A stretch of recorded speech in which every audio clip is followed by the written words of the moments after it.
Nigeria, at least 30 militants have been killed by security forces in the northwestern state of Katsina.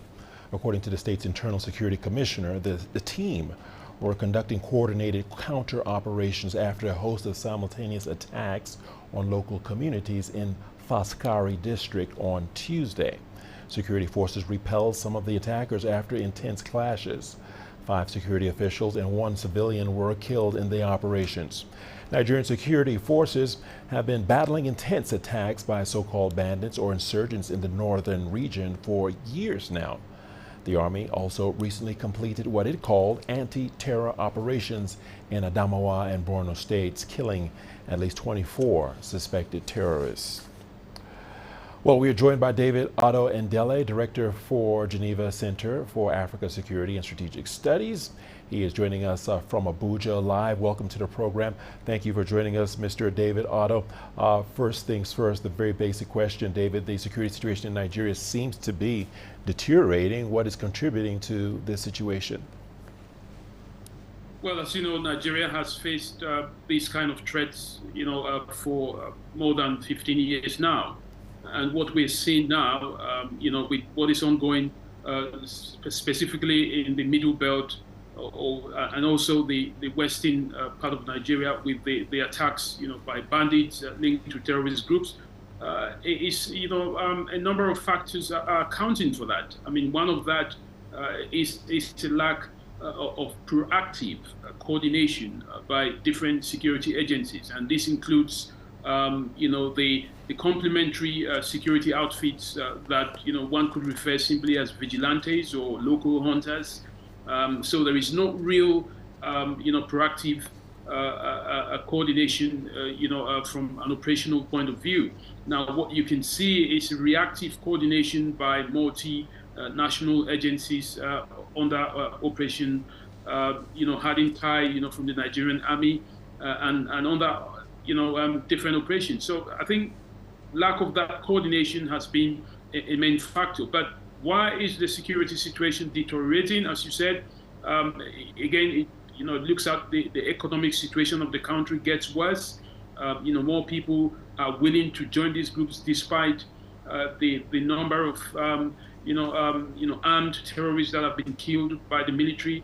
They continue to find means and ways of recruiting more people that are desperate, people that have no employment, no education, have no source of living. They find these groups, as an alternative.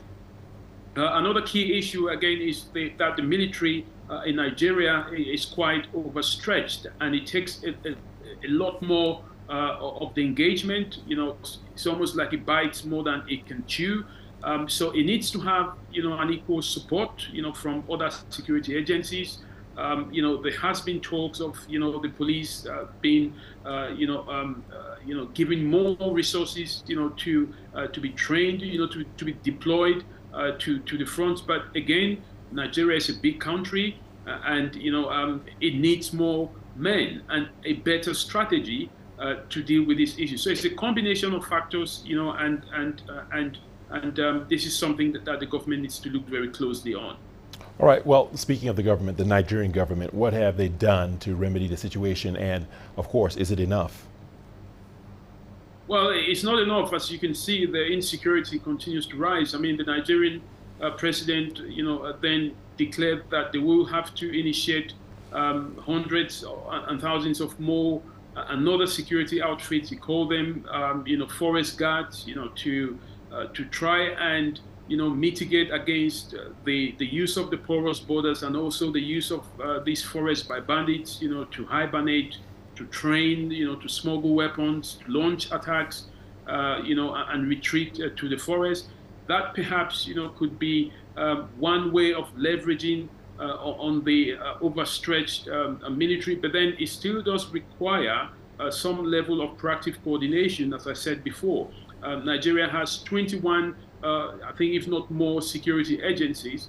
So it's not about increasing the number of agencies to deal with the insecurity, but it's also about increasing the level of operational strategy. And again, that has to do with intelligence. And when we talk of intelligence, we mean the people on the ground need to demonstrate or need the government to demonstrate that, they can be trusted for them to give intelligence, to the security outfits in order for them to carry out the operations. But as long as intelligence, is being sniffled away from the military and other security agencies, they will continue to react. They will continue to be ambushed, and it just doesn't work, if it's not a people-driven approach, especially in the case of Nigeria. David Arundele, Director, Geneva Center for Africa Security and Strategic Studies. Thanks for that.